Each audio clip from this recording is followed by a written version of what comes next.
Hello students, welcome to Vedant classes. मैं Rakesh Jaiswal and today we'll be starting actually first video 1 हम लोगों ने इस सीरीज़ का किया था. बेसिकली भी क्लास 11th के जो फिज़िक्स है उसके क्वेश्चंस हम लोग सॉल्व करेंगे इसमें.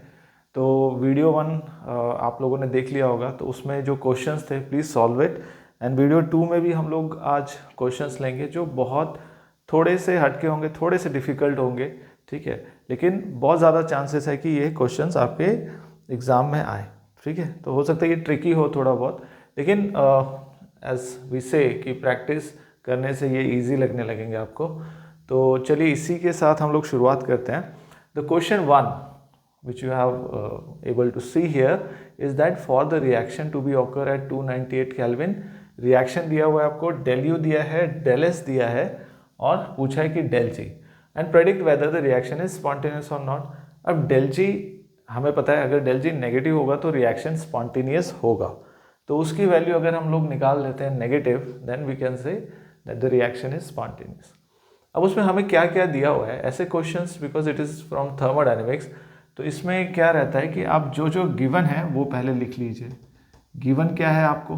Given I think first is the given del U is -10.5 kilo joule. Okay, अब इसमें यूनिट्स का थोड़ा ध्यान रखिएगा, क्योंकि यूनिट्स जूल में, किलो जूल में तो बेटर है एक में कन्वर्ट कर लीजिए. जैसे ये है 45.1 joule per kelvin per mole. ठीक है, तो अभी जब हम लोग सॉल्व करेंगे तो इसको कन्वर्ट कर लेंगे. ओके, रिएक्शन ये दिया हुआ है 2A + B + 2D, तो इसमें से हम लोग n निकाल सकते हैं. n will be product minus reactant, तो it will comes around -1. Okay, अब del G को निकालने के लिए यहाँ पे देखिए दो फॉर्मूले यूज होंगे. del H आपका एक फॉर्मूला है, del H होता है आपका del U प्लस nRT. ठीक, R here is a constant जिसकी वैल्यू होती है R is equal to 8.314 joule per kelvin per mole. ठीक है, ये भी जूल में है. इसको भी अगर हमें सिचुएशन वाइज हमें हमारा आंसर कैसे आ रहा है उस हिसाब से आइदर किलो जूल में कर लेंगे या जूल में कर लेंगे. फिर आपका del G है del H minus T delta S. ठीक है, तो हमें यहाँ पे क्या क्या गिवन है? del U गिवन है, R कांस्टेंट है, N हम लोगों ने निकाला, T वी आर अवेयर, तो del H निकल जाएगा. उसी del H के बाद हम यहाँ पे पुट कर देंगे and they will get the del G value. ठीक है, तो पहले हम लोग क्या करते हैं, we will try to find out del H. तो del H is del U. del U is given -10.5 kilo joule. Okay, plus del N is your -1, R is 8.314. Okay, अच्छा ये जूल में है तो इसको हम लोग try to find out kilo joule में कर लीजिए. ठीक है, इनटू 298 केल्विन. ओके, तो इसमें देखिए -10.5 माइनस 8.314 इंटू 10⁻³ इंटू 290. ठीक, ये दोनों किलो जूल में है. जो आंसर आएगा आपका किलो जूल में होगा. Please find it out. मैं इस यहाँ कैलसी का यूज़ कर लेता हूँ, आप लोग पॉज करके इसको सॉल्व कर सकते हैं. ठीक है, तो दिस इज 10.5. अब यहाँ देख लेते हैं ये कितना आता है. 8.314 इंटू 298 डिवाइडेड बाय 1000, तो इट इज़ कमिंग अराउंड 2.47. सो ये हो जाएगा आपका, ऐड कर लीजिए, this will be 12.97 kilo joule. ठीक है, तो del H आपका निकल गया. Now find out del G. del G क्या होगा आपका? del G होगा del H जो अभी आपने निकाला 12.97. Okay, minus temperature is your 298 kelvin into del S. del S कितना दिया हुआ है आपका? जूल्स. ठीक है, -44.1 जूल में है, हम इसको किलो जूल में कन्वर्ट कर लेते हैं क्योंकि हमारे सारे यूनिट्स किलो जूल में ही निकाले हम लोगों ने. तो ये होगा -12.97 माइनस प्लस 298 इंटू 44.1 इंटू 10⁻³ ठीक है, इसको कैलकुलेट कर लीजिए। This comes around 298 into 44.1 divide by 1000, सो 13, तो -12.97 प्लस 13.14, देखिए बहुत कम से रह गया बेचारा। So this comes around 12.97. So this is your positive 0.1718, ठीक है। ये डेल एच था आपका, ये डेल जी था। तो डेल जी इज पॉजिटिव, तो रिएक्शन इज नॉन स्पॉन्टेनियस, ठीक है। तो इसमें ये बहुत ही स्ट्रेट फॉरवर्ड क्वेश्चन था, और इसमें क्या करना था आपको, प्लीज़ रिमेंबर दिस फॉर्मूलाज। और इसमें एक चीज़ देखिएगा, जो यूनिट चेंज होती है ना, जूल्स किलो जूल्स में, जनरली बच्चे इसमें प्रॉब्लम क्रिएट करते हैं, खुद ही गलती कर देते हैं। तो ये याद रखिए कि किलो जूल्स में तो किलो जूल्स में निकाल लीजिए, किलो जूल्स और जूल्स को क्लमजी मत कीजिए, फिर क्या होगा कि क्योंकि इंटू 1000 रहता है तो वो आपका क्वेश्चन तो ठीक है, आंसर गलत हो जाएगा, ठीक है, समझे। चलिए इसको एक बार देख लीजिए, then we will move to next question. Now coming to the next question, it is a step mechanism question. So previously actually जो फर्स्ट क्वेश्चन था वो हम लोग केमिस्ट्री का कर रहे थे, मैंने बाय मिस्टेक फिजिक्स का बोल दिया, because thermodynamics is both in physics and chemistry. तो जो पहला क्वेश्चन था वो केमिस्ट्री का था। This is also from chemistry and this is 3 step mechanism, okay. So देखिए इसमें क्या हो रहा है, बेंजीन में आपने मिथाइल क्लोराइड और एल्युमिनियम क्लोराइड को react in the presence of aluminium chloride you are getting the toluene CH3 methyl benzene, so an HCl is produced. तो इसमें जो मैकेनिज्म होगा, that mechanism we follow here is electrophilic substitution reaction.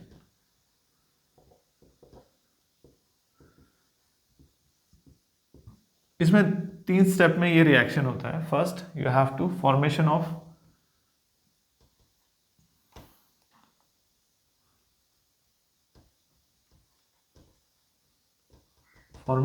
Electrophile,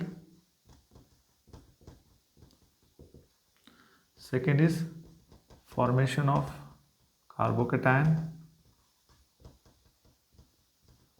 and third is removal of proton or hydrogen, ठीक है। Formation को आप generation भी लिख सकते हैं, जनरेशन ऑफ इलेक्ट्रोफाइल। तो इसमें कैसे होता है, जैसे फर्स्ट स्टेप अगर हम लोग देखें इसका, तो फर्स्ट स्टेप में क्या होगा, CH3Cl and AlCl3 will react, CH3Cl and AlCl3 react, it will form CH3 plus and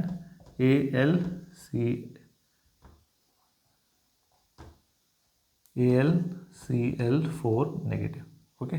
तो ये यहाँ चला जाता है एंड यहाँ पे जन्म होता है इलेक्ट्रोफाइल का, ठीक है। अब इलेक्ट्रोफाइल पॉजिटिव है तो इसको नेगेटिव साइड पे ये जाएगा। तो सेकंड होता है फॉर्मेशन ऑफ कार्बोकैटायन। तो सेकंड स्टेप मैं यहाँ लिख देता हूँ। सेकंड स्टेप में क्या होता है, आपका जो बेंजीन है वो रिएक्ट करता है इलेक्ट्रोफाइल के साथ,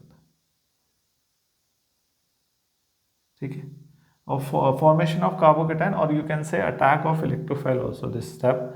तो इसमें जो बेंजीन है वो इलेक्ट्रोफाइल के साथ, इलेक्ट्रोफाइल इस पर अटैक करता है, ठीक है। तो ये यहाँ पे अटैक करता है, ये यहाँ चला जाता है, तो you will get this structure. यहाँ पे CH3, यहाँ पे एक हाइड्रोजन है और यहाँ पे प्लस, क्योंकि यहाँ से इलेक्ट्रॉन चला गया है, ये बॉन्ड यहाँ पे शिफ्ट हो जाता है। तो this is second step, attack of electrophile on benzene. अब this is known as carbocation. अब कार्बोकैटायन से हमें प्रोटॉन हटाना है, तो थर्ड स्टेप जो है हमारा रिमूवल ऑफ प्रोटॉन, उसमें ये रिएक्ट होता है AlCl4 नेगेटिव से।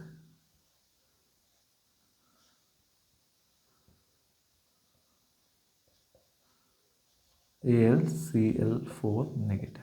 ठीक है, तो यहाँ से ये यहाँ जाता है, इसका हाइड्रोजन यहाँ आता है, so you will get a proper टॉलिन।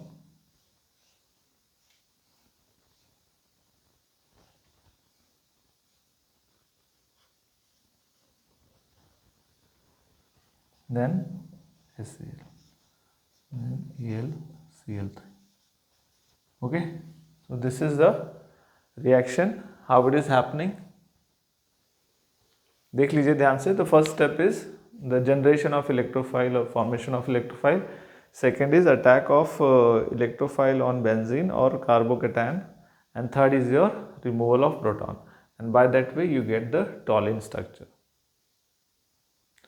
Now coming to the next question, question number third. The question third बोल रहा है कि out of benzene, chlorobenzene and toluene which will undergo nitration reaction more easily and why.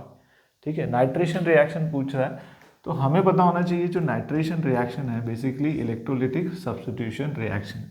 अब nitration reaction में जो electrophile होता है वो होता है nitronium ion NO2+।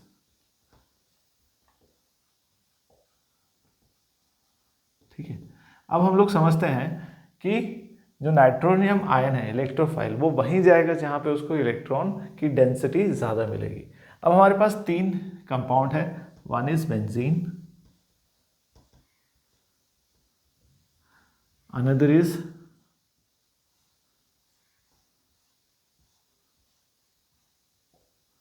chlorobenzene, chlorine, and third one is methyl group.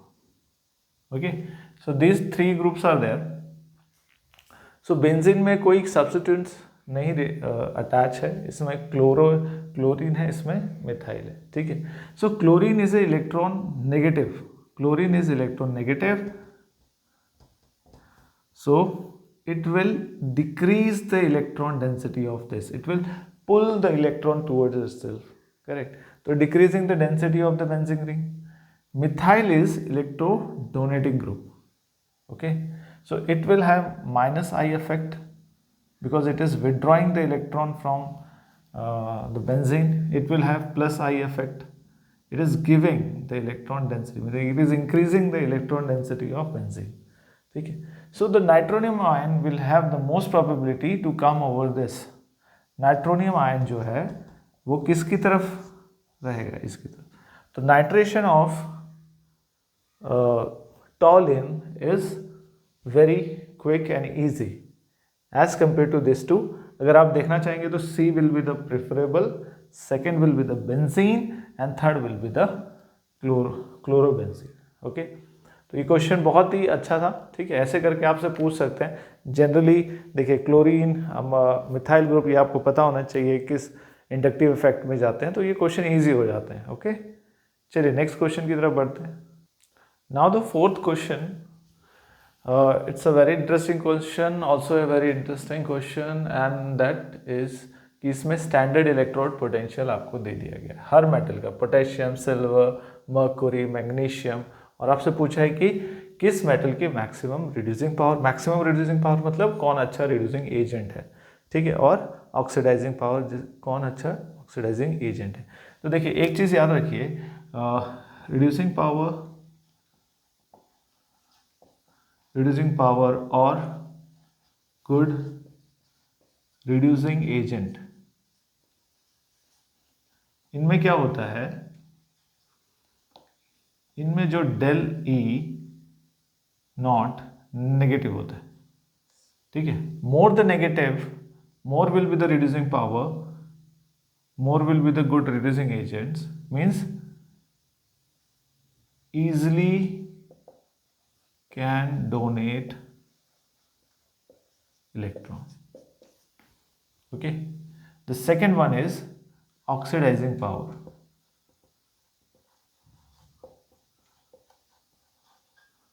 or good oxidizing agent.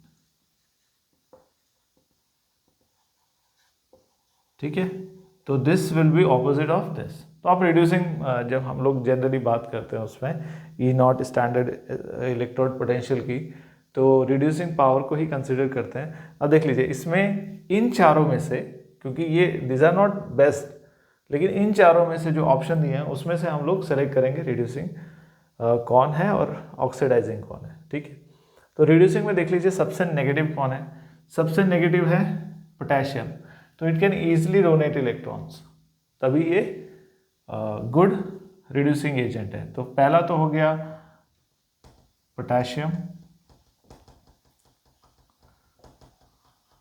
ठीक है, so it will be maximum reducing power, okay. And now if you consider इन्हीं में से किसका ऑक्सीडाइजिंग होगा, तो सिल्वर, सेकेंड इज सिल्वर,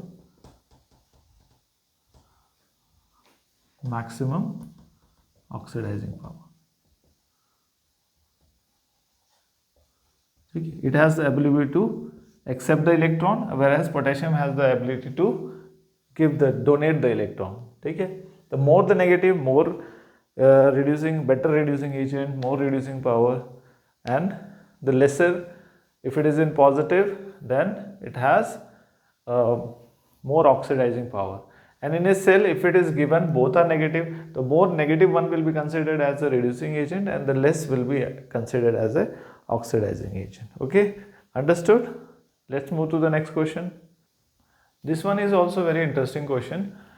इसमें क्या है ना, IUPAC ने पूछा गया और उसका सिंबल पूछा गया है, जिनका एटॉमिक नंबर 149, 125 एंड 105 है। तो ये बहुत ही इजी क्वेश्चन रहता है, अगर ये आए तो प्लीज़ इसको छोड़ के मत आइए। इनको देखिए, जैसे 149 का अगर हम लोग नेमिंग करें तो 1 is for on, 4 is quad and 9 is in, ठीक है। तो इसका जो नेम सिंबल क्या होगा इसका, you have to take the first alphabet, capital U, then small q, then small e, U की। इसका नाम बोलेंगे तो अन क्वाड इन EM, ठीक है, सफिक्स में EM लगा देना है। Same 125 is 1 is un, 2 is bi and 5 is pent. So इसका जो सिंबल होगा दैट विल बी UBP, और इसका जो नाम होगा अन बाई पेंट TM, ठीक है। Now third is 105, 1 is your un,